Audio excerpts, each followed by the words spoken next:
First ever factory outlet Mukunda jewellery KPHB Kothapet Khammam Somajiguda Hanamkonda. నమస్కారం. మాఘ పురాణం 4వ రోజు పారాయణలోకి వచ్చాం. వశిష్ఠ మహర్షి, దిలీప మహారాజు మాట్లాడుకుంటున్నారు. పులిముఖంతో ఉన్నటువంటి గంధర్వుడి దివ్య చరిత్ర, అతని సమస్య, అతనికి ఎట్లా సమాధాన పడ్డాడు, ఏ రకంగా మాఘమాసంలో చేసినటువంటి నదీ స్నానం అతనికి పూర్వ ముఖాన్ని కలిగించింది, ఎట్లా శాప విముక్తి కాదు అతనికి ఏదో పరిస్థితి, ఆ పరిస్థితి ఏ రకంగా మారింది భృగు మహర్షి దయ వల్ల, అదంతా వివరంగా వశిష్ఠ మహర్షి దిలీప మహారాజుకు తెలియజేశారు. ఆ తర్వాత ఇంకా చెప్తున్నారు, ఇంకొక కథ చెప్పబోతున్నారు అనమాట. పూర్వము కుత్సుడు అనే పేరుండేటువంటి ఒక సద్బ్రాహ్మణుడు ఉండేవాడు. ఇతను కర్దమ మహర్షి యొక్క కుమార్తెని వివాహం చేసుకున్నాడు. కాలక్రమేణా వారికి ఒక కుమారుడు కూడా కలిగాడు. ఈ కుత్సుడు అనే ఆయన కుమారుడు కాబట్టి అతనిని కౌత్సుడు అనేవారట. కుత్సుని యొక్క కుమారుడు కౌత్సుడు. ఇతనికి 5వ ఏడు రాగానే ఉపనయనం చేశారు. 5-6 ఏళ్ళు అంటే 5వ ఏడు అని పురాణాల్లో రాస్తారు. గర్భాష్టమం అని చెప్తాం కదా మనం. 7.5 సంవత్సరాలు 7 అట్లా వచ్చాక 8వ ఏడు నిండే లోపల చేసేస్తారనమాట. అయితే ఉపనయనం చేశారు. ఈ బాలుడు దినదిన ప్రవర్ధమానుడిగా పెరగటం మొదలుపెట్టాడు. చదువుకుంటున్నాడు. పెద్దల్ని గౌరవించడం, మర్యాద, మన్నన, విద్యాభ్యాసం పట్ల అమిత శ్రద్ధ, నీతి నియమాలు, శమధమాదులు పాటించటము, దైవభక్తి మొదలైన సుగుణాలు కలిగి దైవ కార్యాలు నెరవేరుస్తూ నిదానంగా పెద్దవాడయ్యాడు. సకల శాస్త్ర పారంగతుడు కూడా అయ్యాడు. కొంతకాలానికి బ్రాహ్మణుడికి కుర్రవాడికి యుక్త వయస్సు వచ్చింది. ఈ యుక్త వయసు వచ్చి కొంచెం పెద్దవాడయ్యేసరికల్లా పిల్లవాడికి దేశాటనకి వెళ్ళాలని కోరిక కలిగిందట. నేను ప్రపంచం అంతా చూడదలుచుకున్నాను అని చెప్తాడు.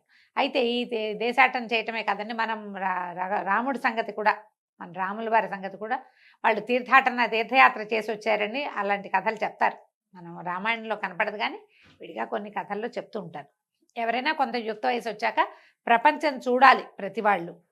అయితే ఈ దేశాటనకు పోవాలనే కోరిక కలిగి ఈ అబ్బాయి ఏం చేశాడు, యువకుడైన ఈ కౌత్సుడు దేశాటనకి, తద్వారా ఆ దేశాటనలో భాగంగా తీర్థయాత్రలకి బయలుదేరాడు.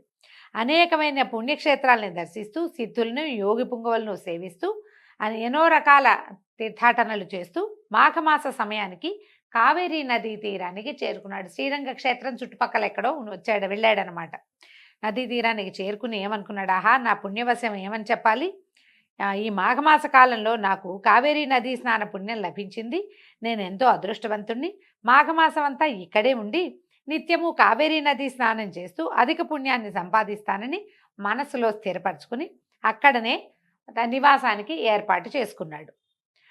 నిత్యము విష్ణు పూజలు చేస్తూ భగవద్భక్తితోటి కాలం గడపటం మొదలుపెట్టాడు. రోజు పొద్దున్నే స్నానం చేసేవాడు. ఉదయకాలము త్రికాల సంధ్యావందనాదులు చేసేవాళ్ళు. అప్పట్లో త్రికాల సంధ్యావందనం అంటే ఉదయం పొద్దున్నే వెళ్ళడము, సూర్యుడికి అర్ఘ్యం ఇచ్చి సంధ్యావందనం చేసుకోవటం, మధ్యాహ్నం మళ్ళీ దిగటం, నదిలో స్నానం చేసో చేయకుండానో, స్నానం కూడా మధ్యాహ్నాలు స్నానం చేసేవాళ్ళు అవునో కాదో ఎక్కడా చెప్పబడదండి, కానీ త్రికాల సంధ్యావందనం అని మాత్రం చెప్తుంటారు ఖచ్చితంగా. మళ్ళీ ఒకసారి సూర్యుడికి అర్ఘ్యం ఇవ్వటం, సంధ్యావందనం చేసుకోవటం, సాయంకాలం మళ్ళీ సాయం సంధ్యాం ఉపాశిష్యే అని చక్కగా మంత్రంలో కూడా చెప్తారు. సాయంకాలం కూడా సంధ్యావందనాలు చేస్తూ త్రికాలాలు సూర్యోపాసన, నదీ స్నానము, తర్వాత విష్ణు పూజ నిరంతరము జరుపుతూ ఉన్నాడట కొంతకాలం. ఈ రకంగా ఉన్న తర్వాత 3 సంవత్సరాలు అక్కడే ఉన్నాడు. మాఘమాసం అయ్యాక ఇంకా అతనికి ఆ నదీ స్నానాన్ని విడిచి వెళ్ళబుద్ధి కాలం, అక్కడే ఉన్నాడు ఇక కావేరీ నదీ తీరంలోనే. మరుసటి సంవత్సరం మళ్ళీ మాఘం వచ్చింది, ఆ మరుసటి సంవత్సరం మళ్ళీ మాఘం వచ్చింది. 3 మాఘమాసాలు అతను అక్కడే, అంటే 3 సంవత్సరాలు గడిపాడనమాట. తర్వాత అధిక పుణ్యాన్ని సంపాదించాడు. పిమ్మట సమస్త కోరికలను నెరవేర్చుకోవడానికి అక్కడే ఉన్నటువంటి సమీపంలో ఉన్న ఒక పర్వతం మీద ఘోరంగా తపస్సు చేయటం మొదలుపెట్టాడు. ఈ 3 సంవత్సరాలు ఇక్కడ ఉండేసరికల్లా ఇతనికి పెద్దగా సంసార తాపత్రయం లేక భగవంతుణ్ణి దర్శించాలని ముక్తి మార్గాన్ని అన్వేషిస్తూ తపస్సాధనకి పూనుకున్నాడు. తపస్సు చేయగా కొంతకాలానికి ఎట్లా చేశాడు ఈయన తపస్సు, తదేక దీక్షతోనూ అధిక నిష్ఠతోనూ నిర్మల మనసుతోనూ ఘోర తపస్సు చేస్తున్నటువంటి ఈ విప్రకుమారుడికి అనతి కాలంలోనే, అంటే చాలా కాలం గడవక ముందే విష్ణుమూర్తి శ్రీమన్నారాయణ స్వరూపంలో ప్రత్యక్షమయ్యాడు. వత్సాలేమో నీ భక్తికి మెచ్చితిని, నీకేం వరం కావాలో కోరుకోమని భగవంతుడు సెలవిచ్చాడు. కన్నులు తెరిచినటువంటి ఆ విప్రకుమారుడికి ఎదురుగుండా అమిత తేజోమయ శక్తి స్వరూపుడు, శంఖచక్ర గదాధారి, కోటి సూర్యప్రకాశుడైన ఈ శ్రీహరి కనిపించాడు. అమితానంద భరితుడై శ్రీహరికి సాష్టాంగ ప్రణామాలు చేసి చేతులు జోడించి పలు పలు విధాలుగా శ్రీహరిని కొనియాడాడు. తనని అత్యంత భక్తి శ్రద్ధలతో కొలిచిన బ్రాహ్మణ యువకుడి భక్తికి సంతోషించినటువంటి శ్రీహరి అతనితో ఇట్లా అన్నాడు: ఓ బ్రాహ్మణ బాలక, నీవు ఎంతో అఖండ భక్తి శ్రద్ధలతో నన్ను వేనేళ్ల కొనియాడి సంతుష్టుని చేశావు.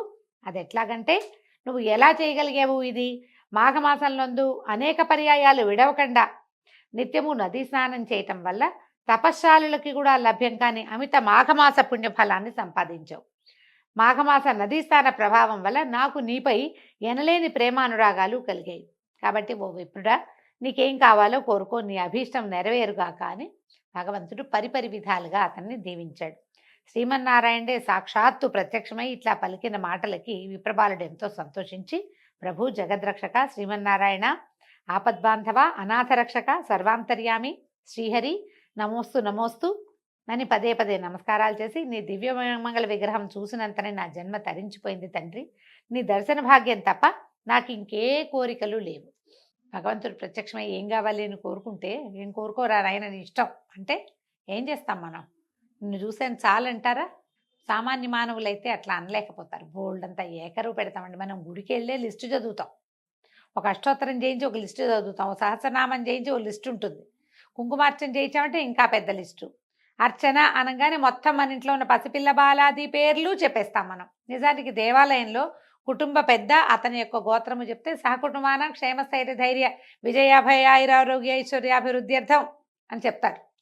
ఆయన తాలూకు సమూహం అందరికీ లభిస్తుంది. కానీ మనం ఊరుకోమట్ల, పేరున ఎక్కడ ఏ పేరు మిస్ అయిపోతుందోనని దేవాలయంలో చంటి బిడ్డల పేర్లు కూడా చెప్తాం కదా. భగవంతుడు ప్రత్యక్షమైతే ఊరుకుంటామా మనం? కానీ ఈయన ఊరుకున్నాడు. ఈయన ఏమంటున్నాడంటే, అయ్యా, నీ దివ్యమంగళ విగ్రహాన్ని చూసినంతనే నా జన్మ తరించిపోయింది తండ్రి. నీ దర్శన భాగ్యం తప్ప నాకు ఇంకా ఏ కోరికలు లేవు. ఏ భగవంతుణ్ణి కన్నులారా దర్శించి తరించుదామని ప్రజలంతా భావిస్తారో నాకది మాఘమాస నదీ స్నాన మహిమ వల్ల లభించింది. వేల కొలది సంవత్సరాలు నీ దర్శన భాగ్యం కోసం ఘోర తపస్సు చేసినా లభించనిది కేవలము మాఘస్నానం వల్లే నాకు ఇది సిద్ధించింది. నీ దర్శన భాగ్యం ఇప్పించి నన్ను ధన్యుణ్ణి చేశావు. నిన్ను చూడటం తప్ప నాకు ఇంకేవీ కోరికలు లేవు. ఈయన చెప్తున్న పాయింట్ ఏంటండి? మాఘ నదీ స్నానం చేయటం వల్ల భగవద్ దర్శనం లభిస్తుంది. అంటే చాలా శ్రమ పడితే కానీ దొరకని భాగ్యం ఏదైనా త్వరగా మనకి సిద్ధిస్తుంది. సో ఇప్పుడు దీనికోసమైనా మనం మాఘ స్నానం చేయొచ్చు. ఆరోగ్యం ఎలాగూ వస్తుంది. మనకి ఏదైనా ఒక ప్రత్యేకమైన కోరికలు ఉంటే అవి సిద్ధిస్తాయి. దీనివల్ల భగవద్ దర్శనం లభిస్తుందని చెప్తున్నారు. నిన్ను చూడ్డం తప్పిస్తే నాకు ఇంకా ఏ కోరిక లేదు. కానీ నీ యొక్క ఈ దివ్యమంగళ స్వరూపము ఇక్కడ సర్వకాలములందు భక్తజనులకు లభ్యమయ్యేలాగా చేయమని కోరుతున్నాను అని పదే పదే ప్రార్థించాడట భగవంతుడిని. ఆ తర్వాత ఆ కొండ మీద ఎక్కడ కావేరీ నదీ తీర ప్రాంతంలోనే భగవంతుడు కొలువై ఉన్నాడని. కావేరీ నదీ తీర ప్రాంతం అంటే మనం శ్రీరంగం అని అలాంటిది చెప్పుకోవచ్చు. అంటే అక్కడ చాలా రంగక్షేత్రాలు ఉన్నాయి. శ్రీరంగం ఈ మన కావేరీ చుట్టుపక్కల కావేరీ పరివాహక ప్రాంతాల్లో ఎన్నో విష్ణువాలయాలు ఉన్నాయి. వాట్లల్లో ఒక ఆలయం ఇది అయి ఉండొచ్చండి. పురాణంలో ఫలానా ఆలయము ఇది అని గుర్తుగా అయితే చెప్పలేదండి, కానీ ఉండుంటుంది బహుశా. ఇక్కడే ఉండు, నిన్ను నేను ఎలా ప్రత్యక్షం చేసుకున్నానో ఆ స్వరూపాన్ని ప్రజలందరూ చూసేలాగా. ఒకడు మాఘస్నానం నిత్యము చేయటం వల్ల అతడికి లభించిన అవకాశం వల్ల మనం ఇవాళ ఈ భగవంతుడిని చూడగలుగుతున్నాము అనే జ్ఞప్తితోటి ప్రజలు ఏం చేస్తారు? వాళ్ళు కూడా మాఘస్నానం చేస్తారు. ప్రపంచంలో ఉన్న ప్రతివాడికి, భూమి మీద పుట్టిన ప్రతి మానవుడికి కూడా మాఘస్నాన ఫలితం లభించాలి, మాఘమాస మహాత్మ్యాన్ని వాళ్ళు తెలుసుకోవాలని అత్యంత పరమ ప్రీతితోటి ఈ కౌత్సుడనే బ్రాహ్మణ యువకుడు భగవంతుణ్ణి కోరుకున్నాడు. ఈ విష్ణుమూర్తి కూడా అలాగేనని ఒప్పుకొని అక్కడే ఒక ఆ స్థలంలోనే భక్తకోటికి అందుబాటులో ఒక పెద్ద దివ్యమైన దేవాలయంలో వెలిసి ఉన్నాడట. అక్కడే ఉండిపోయాడు. భక్తుడైన ఆ విప్రకుమారుడు సంతోషించి మరొక్క మారు మనపూర్వకంగా శ్రీహరికి నమస్కరించి తన తల్లిదండ్రులను చూచుటకై తన గ్రామానికి బయలుదేరాడు. ఎంతకాలమో అయింది అతను యాత్రలకు బయలుదేరాడు. 2-3 ఏళ్ళు గడిచిపోయి ఉంటాయి. ఆ తర్వాత 3 ఏళ్ళు ఖచ్చితంగా ఆ కావేరీ నదీ తీరంలో ఉన్నాడన్నాడు. అది ఇంకో 3, ఆ 3 ఈ 3 6. అక్కడి నుంచి తపస్సు అనతి కాలం నుండి ఎంతకాలం తపస్సు చేశాడు. కానీ యువకుడుగా ఉండగానే తన ఇంటిని చేరాడు. 10 సంవత్సరాలైనా అయ్యింది అనుకోండి. బహుకాలం తర్వాత ఇంటికి తెంచినటువంటి కుమారుని చూసి వృద్ధ బ్రాహ్మణ దంపతులు ఎంతో సంతోషించారట. దీంతో ఈరోజు పారాయణ పూర్తయిందండి. రేపు ఉదయం 5వ రోజు పారాయణలో మళ్ళీ కలుసుకుందాం. నమస్కారం.